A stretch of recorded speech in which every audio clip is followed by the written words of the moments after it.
Esther 3.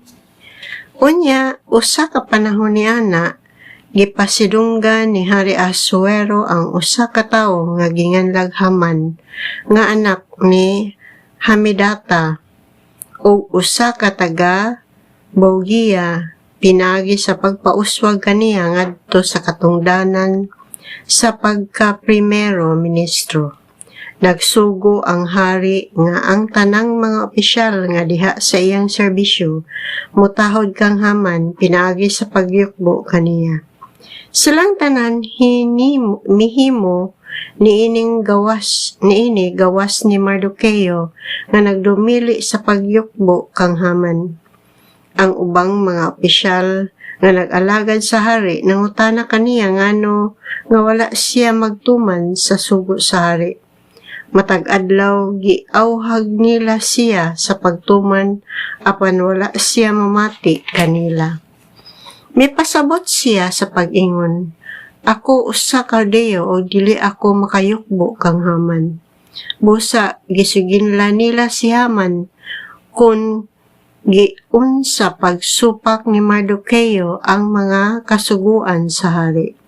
Naglagot pag-ayos si Haman sa iyang pagkahibalo nga si Mardoqueo dili moyukbo kaniya. Busa naghimo siyag mga laraw sa pagpatay sa tanang mga Hudeo sa tibuok imperyo sa Persia.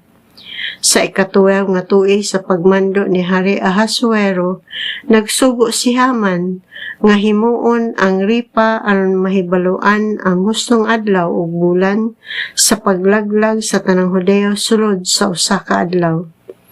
Ang ika-14 nga adlaw sa bulan sa Adar mao ang petsa nga napilian.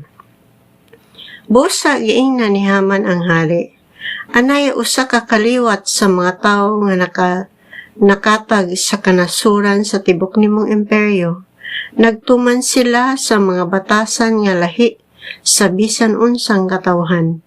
Dugang pa ni ana, wala sila magtuman sa mga balaod sa imperyo busa dili maayo sa imong mga katuyuan nga pasagdan lamang sila.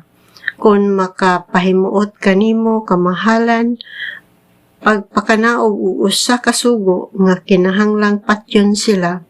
Kung buhaton mo kini, isaad ko ang pagbutang og 340,000 ka kilo nga plata ngadto sa panudlanan sa hari.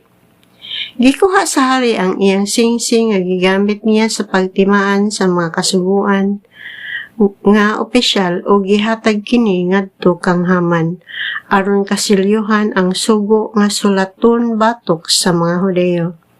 Nagsulti kaniya ang hari, "Diha lang kanimo ang salapi apan buhata ang bisan unsa nga gusto mo mahitungod niya ng kaliwata sa mga tao." Busa sa ika-13 nga adlaw sa unang bulan, gitawag ni Haman ang mga sekretaryo sa hari o gidiktar ang usa ka sugo nga pagahubaron ngadto sa tanang sinultihan sa imperyo ug ipadala ngadto sa tanang mga magmamando ug mga gobernador. Gipakanaog kini sa ngalan ni Hari Ahasuero o gipadala ngadto sa tanang 127 ka probinsya gikan sa India ngadto sa Ethiopia. Gidala sa mga sinugo kining kasuguan ngadto sa tagsa-tagsa ka probinsya sa imperyo.